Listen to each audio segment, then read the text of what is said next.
Hey everybody, welcome back to YAFTV. It's Monday, June 16th, 2025. I'm so glad to be back with you here on the channel. It is late. I'm getting this up late because it's the first opportunity I could be able to do it. So I'm just going to jump in with my disclaimer. This video is for entertainment purposes only. It is protected by the United States Constitution, protecting free speech, as well as the Sullivan Act and reporting. It is not intended to bully or harass anyone, never to incite violence, hatred, or lawlessness of any kind.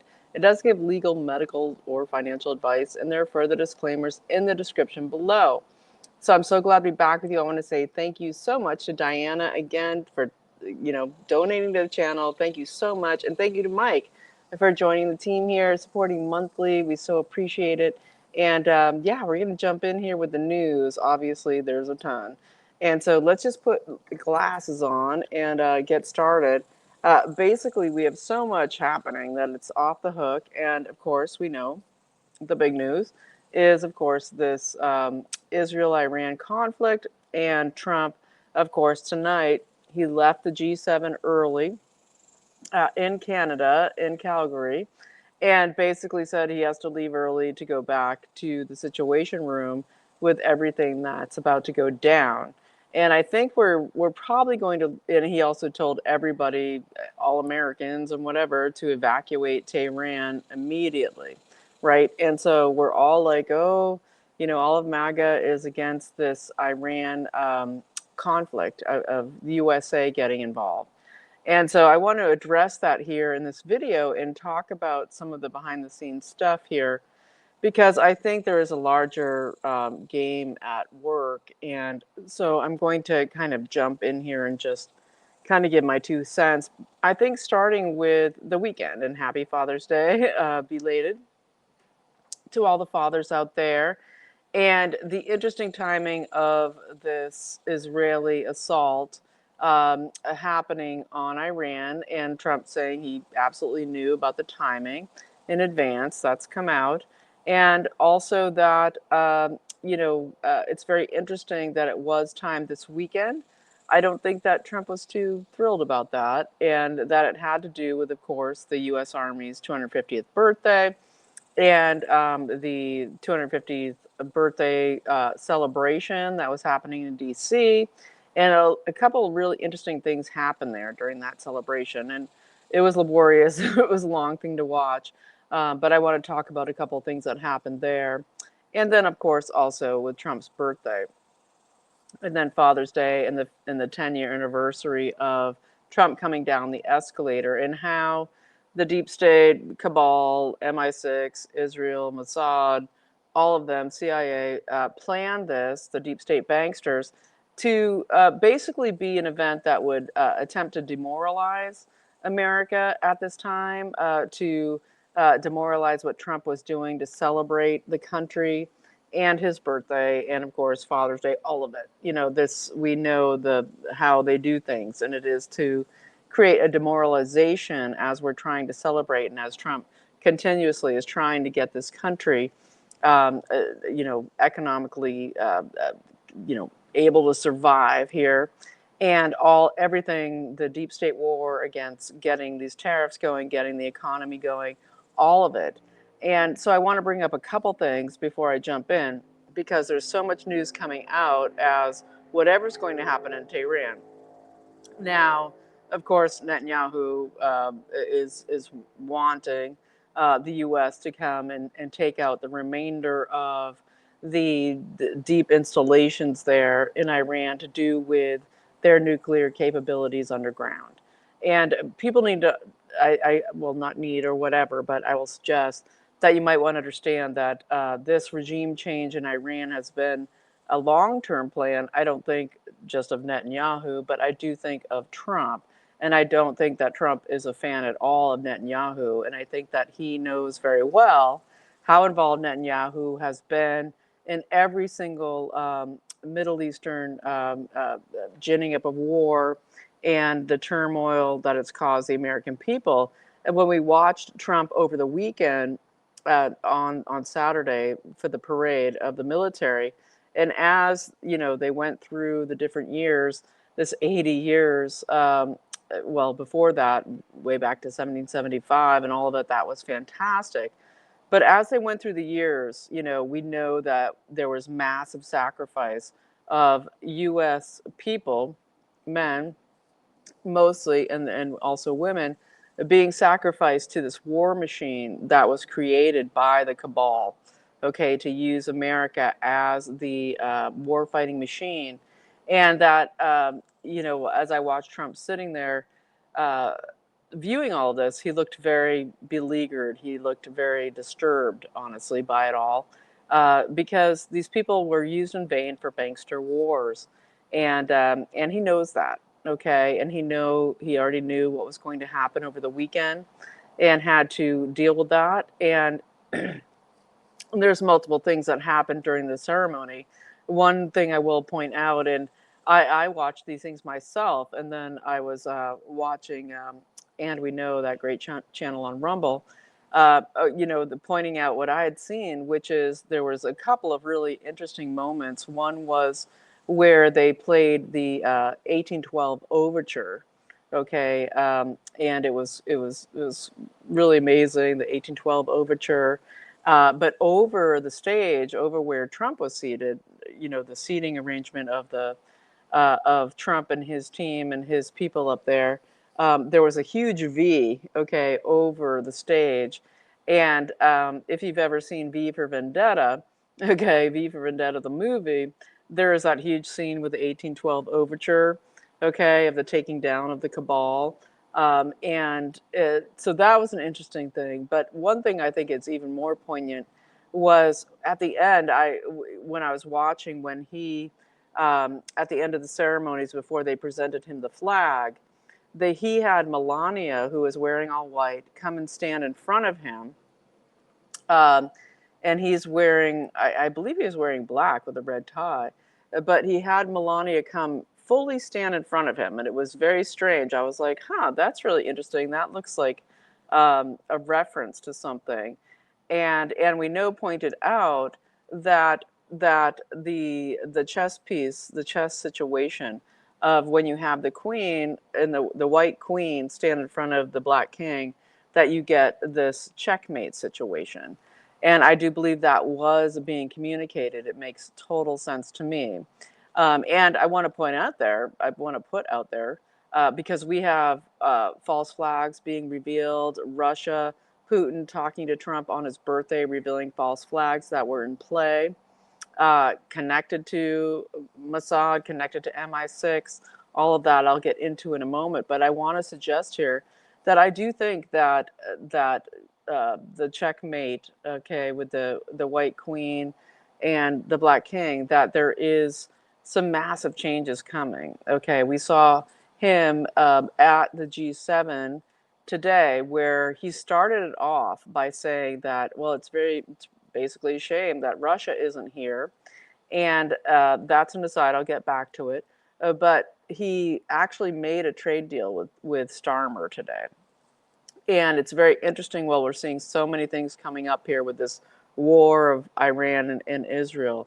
Um, uh, so I'll get to it in a second. There's so many things piling up I have to get to. But basically, the situation of, I just want to put this out there. I think we're going to see King Charles step down very soon, and we'll see Prince William take his place. And I think there will be kind of a new day there in the UK. And I will put out there also that, I'm sure Tommy Robinson is celebrating this, but we have Keir Starmer coming out and saying that he has given the go-ahead to a national investigation into the Pakistani rape gangs, grooming gangs in the UK. That's amazing, considering he was the one who covered it up when he was in charge of CPS. So very interesting stuff going on, as we have a trade deal announced by Trump before he left the G7 with the UK.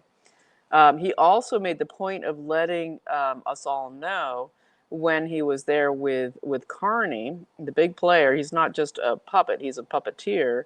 Carney, now in charge of Canada, where he said, I want trade deals, I want tariffs, I want us to negotiate that. And I know that Carney here is going to present me with something different something larger than that, basically saying he's going to try to come up with some treaty. And so Trump left. Okay, he left early. He said, I have to go back. We have big things going on. And of course, then the announcement of Tehran, evacuate, all of this. And of course, Pakistan came out today and said, if Israel, no, if the USA, if the USA um, gets involved, or if there's any nuclear engagement, that basically Pakistan will nuke Israel. Okay, that's what the Pakistanis are saying.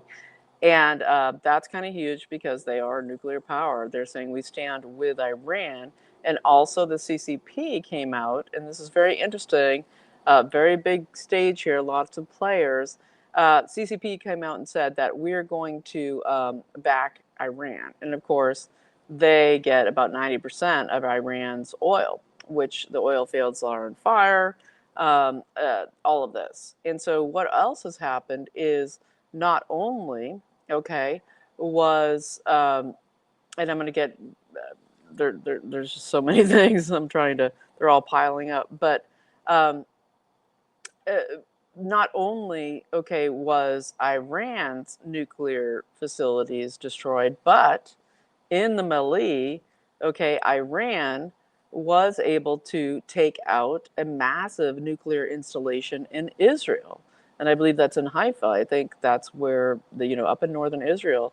And of course, the port of Haifa is just historically an incredible, used to be, before the Israeli takeover, a really vibrant, amazing port, and now turned into something different. But so interesting that there's been nuclear facilities, okay, taken out in Israel as well. That's kind of huge. And as we're going to see what plays out here in Tehran, as Netanyahu comes out today and says a couple really disturbing things, he comes out and says, well, I think it was last night, where he said that, it might have been today, but I think it was last night, where he came out and said, we know, yeah, it was yesterday, that we know that, the Iranians have already tried to kill Trump twice. Really? And basically he said that, he in the interview with Brett Baer, he was saying, oh, we know that, Iran's already tried to kill Trump twice. And Brett Baer's like, huh? Like, what do you mean? Like, do you have intelligence that backs that up? And he's like, well, no, through proxies, and but it was Iran. Okay, and just letting the cat out of the bag.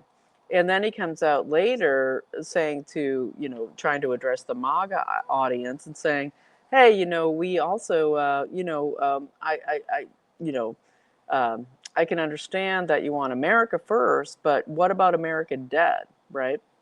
And as we're seeing what's going on in Minnesota and this Red Lion group, okay, with Bolter, okay, with Vance Bolter, we have the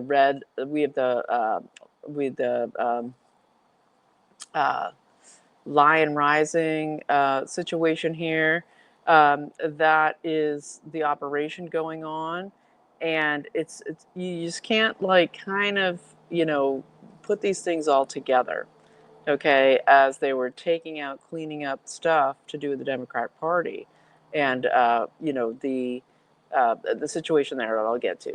Okay, but basically what we have here with Netanyahu coming out blatantly with for entertainment purposes only sound like total death threats. Okay, because, okay, as we have with Putin coming out and saying, we have total credible evidence, and then it gets all leaked. It's out in Newsweek and other places. I listened to an interview with Victor Boot out of Russia today, an interview with AJ, where basically that the situation is that they were able to uncover an FF plan, okay, FALSE, plan, where MI6, where they'd squirreled out of Ukraine, okay, same playbook of what happened in the attack on Russia last month, now in the last week, being the same thing done in Iran, the same exact stuff with the kamikaze drones and the secret infiltration and the assassination, all of it. And so what we're seeing here is the situation where there is a FFE that was planned, okay, and Putin called Trump on his birthday and said, "Hey, happy birthday!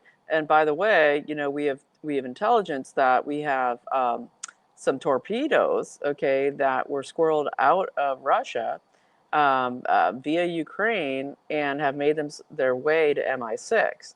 And that the plan here is to hit a U.S. battle carrier, okay, aircraft carrier.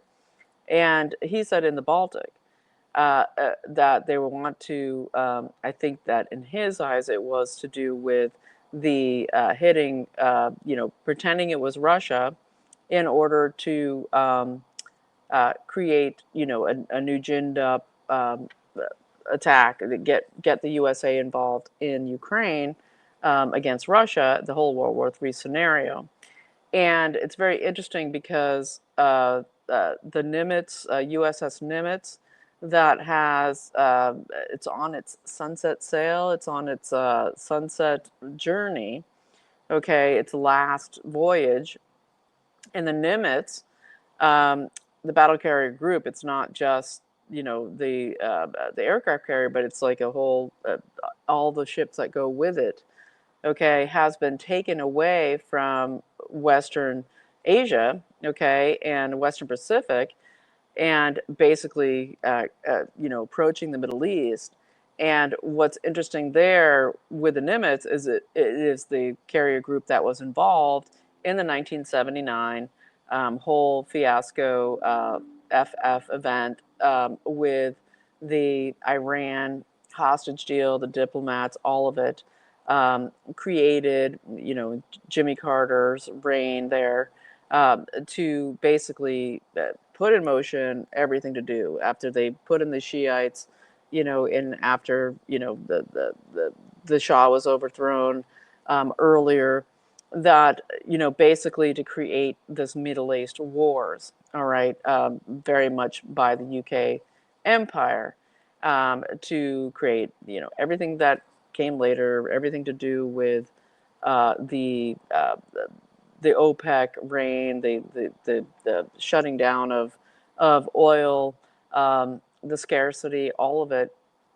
And what we have going on here is that this has been revealed and then also leaked. Okay, so whatever's going on here, I believe it would probably be, and this could just be a diversion, but the Nimitz being, they love their symbology, that this would be the aircraft carrier that was hit with an FF. And usually there's, I think, about 5,000 naval men and women on these craft, and that's huge. And so we have to wonder what Trump is planning, because I absolutely think 100% that Trump is planning all of it. And I do believe that there is the Trump team here in that we're at war. We're at war. Don't mistake it. We're at war, but Trump is in control of a lot of what is, meaning he has the intelligence to deal with what is happening. And he has absolute not love for Netanyahu, and also not love for the Mossad um, uh, uh, creation of all the turmoil that continues to go on, whether it is Israel North up in Ukraine, all of the Trotskyites out of the Obama and Biden regimes, all of it, okay, Soros et al., and the attempt to destroy America. And so I do believe there is going to be regime change in Iran. Trump came out and said, don't kill Ali Khamenei. We also already hear there's reports out there, but I haven't been able to verify them, that Khamenei is already dead. And this situation of destroying the deep nuclear base there in Iran, and that will basically be on certain levels it's OMEC, right? It is the attempt to fight the Chinese Belt and Road Initiative that has to do with the trade and of course, the Ben Gurion canal they're trying to create there to basically control the oil and gas flow, which will take multiple nuclear weapons to even blow up all those mountains to create that new canal, right? Uh, but uh, but I believe that there is a larger plan here that Trump is executing that has to do with, yes, there is going to be a regime change in Iran. And people like George Webb are saying, well, hey, if this is all about oil and gas and new pipelines and just turning Iran into an economic cash cow for this new multipolar order, who's going to get put in? And he has said that he thinks that it'll be Reza Pahlavi, who has been showing up on Fox News in the recent days, basically saying, yes, take out the Iranian regime, take out the Shiites, and the Shiites, this Mahdic line back to,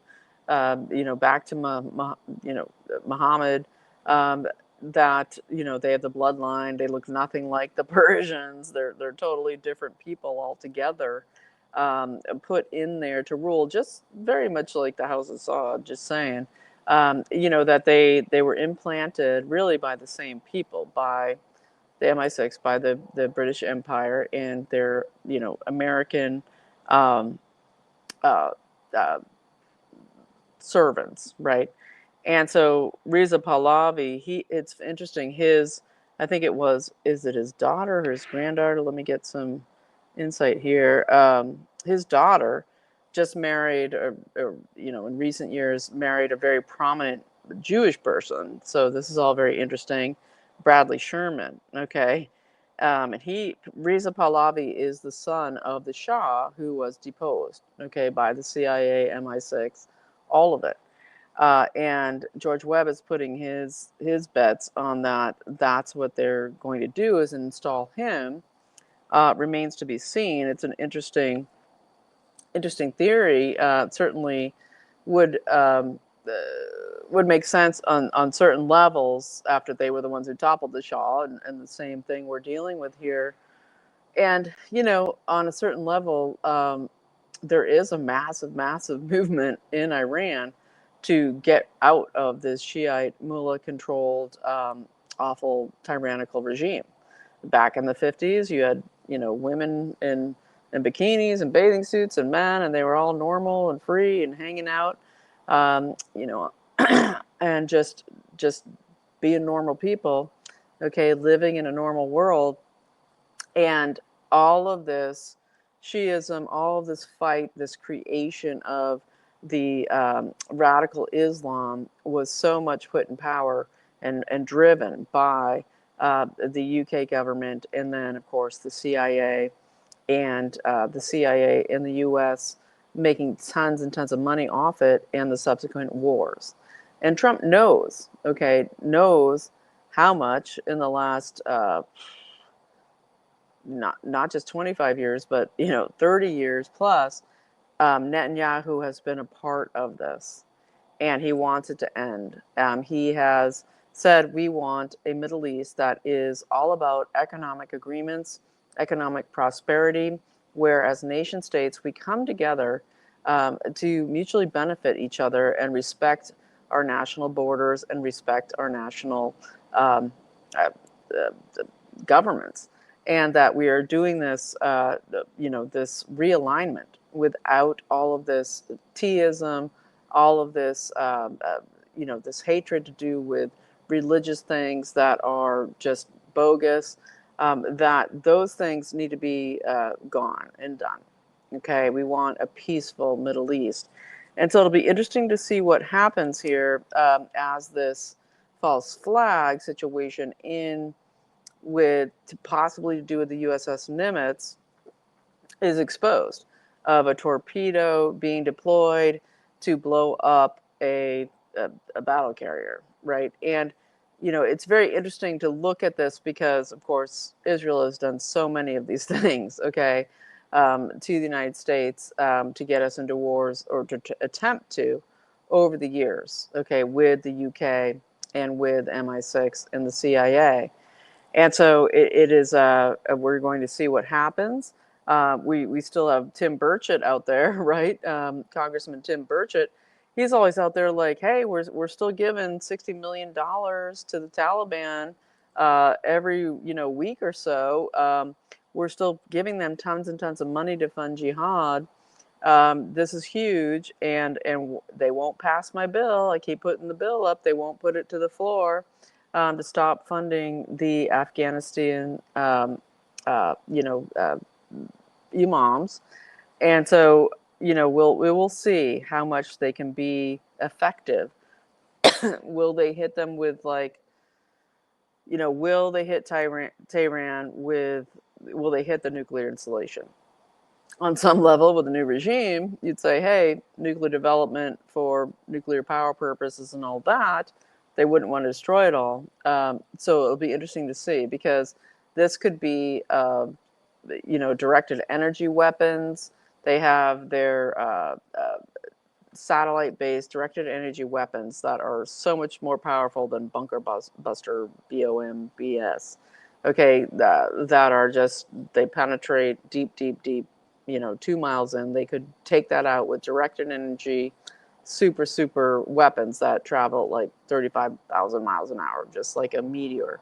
And so we'll see if that gets used, what they're going to do. And I know it's all awful to watch this happen, but at the same time, we also have to understand that we're sick and tired, okay, in the United States, of having this constant conflict. And what would happen if the Iran regime was changed, okay, and the people there are freed, to have a new government, and also Netanyahu is taken down, okay, because I believe that is part of this. And I'm not sure how it's going to go, where it's going to go, for entertainment purposes only, of course. But I don't think that Trump is going into this as yay Israel at all. Okay, I believe this is a much larger project. And as much as we can't stand the U.S. being involved in any of it, we have to understand that AIPAC, Israel, they control so much of our government. Hannity tonight has on Lindsey Graham. We have to get them. We have to do it. Tom Cotton, all of them. Tucker Carlson came out and called everybody out over the weekend. And I believe it was Trump trolling when he said tonight to the media, oh, Tucker, go find yourself a new news network, etc. Because I believe him and Tucker are actually good friends. So I think I'm going to leave it there tonight because it's late. Tomorrow I have so much to say about the whole thing with Minnesota, everything to do with, it goes way beyond just Bolter and the Lion Group and all of it. That it's a big deal. What was uncovered there, and it was supposed to be a much larger deal. And I think it reaches into the CEO of the United Health Group, all of it, United Health Care. I'll be getting into that tomorrow, but I wanted to put that out there so you kind of understand there's an FF being stopped to do with our military, or they might kind of use it as a way to sort of entrap, okay, what the Mossad, MI6, CIA had planned. So we'll see tomorrow. This is a shorty tonight just because it's so late. Thanks so much for watching, and I appreciate you. If you got something valuable from this video that's added value, there's ways to check it out to support the channel below. And I so appreciate it. And check out my sponsor, C60evo.com. We're gonna be doing a great video next week of all the research that they have been funding about excellent benefits of ESS 60. C60evo.com /YAFTV. Okay, use the code YAFTV for 10% off of this incredible molecule that gets straight into your mitochondria, cleaning up all the garbage out of your cells, okay, your trillions of cells. It's amazing and fights inflammation, the cytokine storm, used in the big C clinics massively, and also goes right into your brain through your neurons and cleans up your brain as well. It's just an incredible product. And cellular health is everything. Mitochondrial health is the key to longevity. So c60evo.com/YAFTV. Use the code YAFTV for 10% off. And anybody who supports the channel gets 15% off with a new code and link sent to you. So thanks so much for watching. I hope it was helpful. You are free. We are free. Hold fast. Don't be hair on fire, okay? And we pray for everyone who is, losing their lives, losing their, just being controlled by these, I'll just say, evil regimes, okay, that are trying to harm, kill, and create war, World War III, which they're trying really hard for. So we pray that that God's hand will continue to intervene, and it is, believe me, God's hand is absolutely intervening. So pray, especially with others and in person. You are free. I will see you tomorrow.